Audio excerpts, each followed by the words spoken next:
Вітаю, гэта выданне навіну на Белсаце і я, яго вядоўца Наста Печанькова. Больш не мірнае неба. Над Гомельшчыною збілі 2 дроны тыпу «Шагат». Пра заход беспілотнікаў у паветраную прастору Беларусі паведамляе маніторынгавая група «Беларускі гаюн». Цяпер жа ў памежных з Украіну раёнах шукаюць неразарваныя ракеты, якімі спрабавалі збіваць «Шагады». Агулам з Чарнігаўскай вобласці Украіны ў Беларусь заляцелі не менш як 8 дронаў. З аэрадрому Барановічы ўзнялі дзяжурны знішчальнік, які, імаверна, збіў адзін з беспілотнікаў. Яшчэ адзін збіла падраздзяленне расійскай паветранай абароны, што дыслакуецца ў Гомельскай вобласці на аэрадроме Зябраўка. Астатнія 6 дронаў вярнуліся ва Ўкраіну або прапалі без вестак. Абломкі беспілотніка ўпалі ў Новабелецкім раёне Гомля. У выніку падзення лятальнага апарата загарэўся цагляны будынак складу. Ратавальнікі пажар зліквідавалі. Паводле МНС полымя пашкодзіла 5 квадратных метраў даху. Ніхто не пацярпеў. Пазней расійскія БПЛА яшчэ двойчы заляталі на тэрыторыю краіны. Двойчы ў неба паднімаліся і знішчальнікі вайскова-паветраных сілаў. Факт парушения паветранной просторы признали и у войсково-паветранных силах.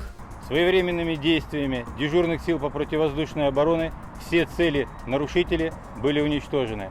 По данному факту проводится проверка. Аднак за якой краіны заляцелі дроны і чыёй яны вытворчасці вайскоўцы не паведамілі.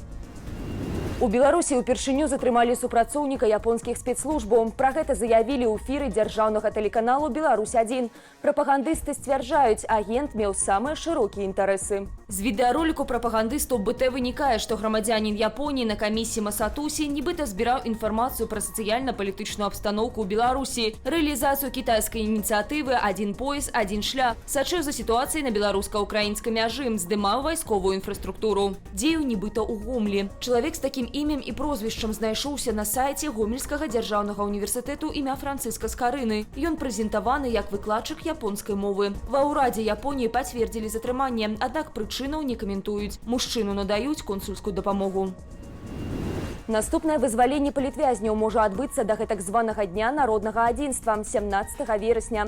Пра гэта заявіў прапагандыст Юрый Васкрасенскі у праграме Грыгорыя Азаронка. Пры гэтым праўладны палітолог адзначыў, што тое станецца апошнім жэстам добрай волі рэжыму. Маўляў, далей захад мусіць даваць штосьці ўзамен.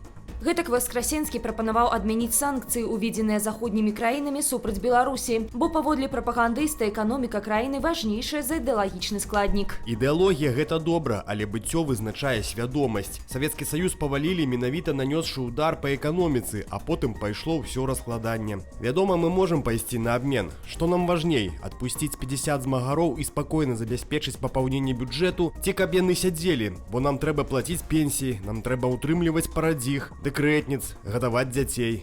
Напярэдадні Лукашенко падпісаў указ, згодна з якім на волю выйшлі яшчэ 30 палітзняволеных. Сярод іх 7 жанчын і 23 мужчыны. Большасць бацькі непаўнагадовых дзяцей.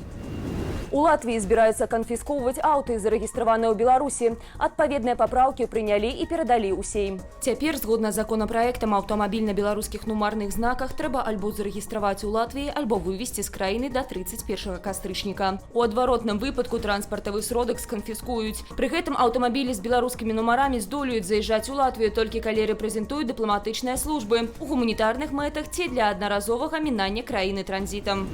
У Міністэрстве ўнутраных справаў плануюць стварыць атрады аператараў дронаў і снайпераў. Пра гэта паведаміла прэс-служба ўнутраных войскаў. Паводле намесніка кіраўніка МУС і камандуючага ўнутранымі войскамі Мікалая Карпянкова стала ўносіць змены ў працу і структуру ягоных спецпадраздзяленняў вымушае няпростая сітуацыя на межах Беларусі. Таксама згодна з допісам спецыяльны атрад хуткага рэагавання атрымаў статус цэнтру спецыяльнага прызначэння. Цяпер ён можа рыхтаваць і выкарыстоўваць у службова-баявых мэтах як іншыя спецпадраздзяленні ўнутраных войскаў, так і 2 атрады ветэранаў спецназаўцаў. Спецпадраздзяленні ва ўнутраных войсках пачалі стварацца ў 2022 годзе. Яны, між іншага, бралі ўдзел у палітычных рэпрэсіях. Пры гэтым заданнямі атраду называюць барацьбу з незаконнымі узброенымі фармаваннямі і дыверсійна-выведнымі групоўкамі. У Магілёве будуць судзіць 19гадовага хлопца, які павёўся на правакацыю КДБ. Яго вінавацяць паводле 3 артыкулаў крымінальнага кодексу. Мяркуючы з відэа ОНТ, Даніил Герасім нібыта хацеў трапіць у шэрагі беларускіх добраахвотнікаў, але натрапіў на фейкавы бот, які адмініструюць спецслужбы. КДБісты ад імя куратара з палка Каліноўскага давалі Даніілу праверачныя заданні, якія хлопец мусіў выканаць. Цяпер яму пагражае да 15 гадоў зняволення. Верховная Рада Украины звольнила Дмитра Кулебу з пасады міністра замежных справаў. Напярэдадні кіраўнік замежна-палітычнага ведомства падаў заяву аб адстаўцы. Дмитро Кулеба узначальваў МЗС Украины с сакавіка 2020 года. Надалей ён будзе ўзмацняць дачыненні Украины з НАТО. На пасаду новага кіраўніка ведомства Владимир Зеленский прапанаваў Андрэя Сібігу. Раней украінскія ўлады аб'явілі маштабныя перастаноўкі ва ўрадзе. Паводле кіраўніка фракцыі «Слуга народу» Давіда Арахаміі, кадравыя змены закрануць больш за палову складу кабінету міністраў. У Вільні невядомыя абстралялі вокны будынку, у якім месціцца беларуская царква. Стрэлы зрабілі з пнеўматыкі. Гэта ўжо трэцяе падобнае здарэнне за апошнія сотні. У выніку інцыдэнту пашкоджанае шкло будынку. Цяпер прыхаджане збіраюць грошы на новае. Паводле святара Александра Кухты, гэтае здарэнне не выпадковасць. Галоўная версія, якой прытрымліваецца і беларуская дыяспара ў Літве, і большасць літоўскага грамадства, да якая пацвярджаецца мноствам ускосных прыкметаў, гэта правакацыі беларускага КДБ, якое хоча запалохаць мясцовых беларусаў і пасварыць нас з літоўцамі. Але як яно насамрэч, разбіраецца паліцыя. Напярэдадні цэнтру беларускай культуры ў Вільні выбілі шыбы, а таксама беларусам Літвы масава тэлефанавалі невядомыя асобы і задавалі пытанні пра Святлану Ціханаўскую, ды збіралі асабовыя звесткі. А некалькі тыдняў таму разбілі вокны ў краме сувеніраў, што адкрылі былыя палітычныя вязні.